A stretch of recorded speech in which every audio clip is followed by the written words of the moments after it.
Welcome to Explain America. I'm your host, Kyle Becker. Now, the world is waiting breathlessly for the results of the summit between Volodymyr Zelensky and Donald Trump that took place on Monday at the White House. And we have some news for Zelensky that he's not going to like very much. It comes right from the commander-in-chief himself.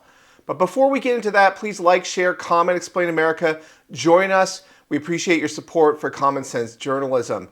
Well, Volodymyr Zelensky, who is the Ukrainian president, has been asking for all of that in a bag of chips when it comes to the peace negotiations between Ukraine and Russia, which attacked it several years ago.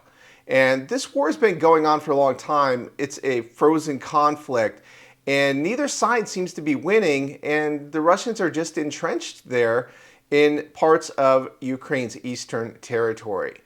So Zelensky came to the White House and he had a controversial statement that he made when he was talking about the concessions that he wanted and the reassurance that he wanted.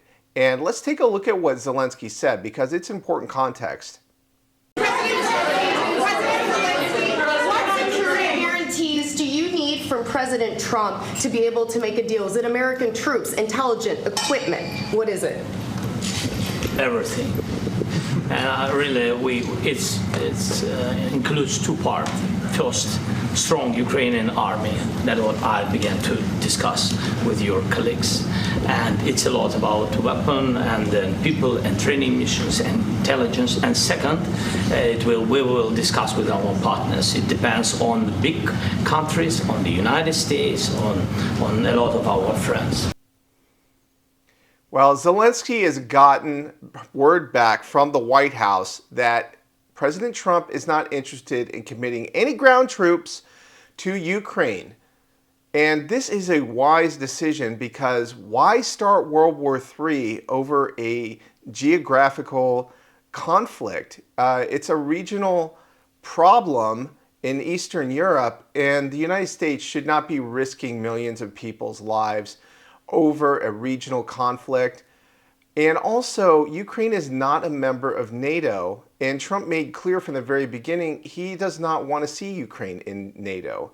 And there are a lot of reasons for that, and part of it is just that it hasn't moved forward with enough of its reforms to qualify as a NATO state without some kind of extraordinary measure that could really make NATO meaningless as a bloc entity uniting supposed free nations in Western Europe and the United States.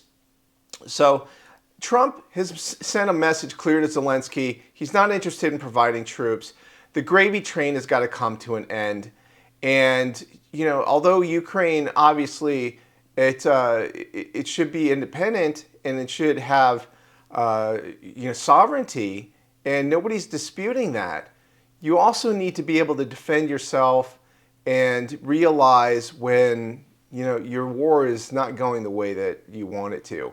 So we can't keep subsidizing this forever in the West.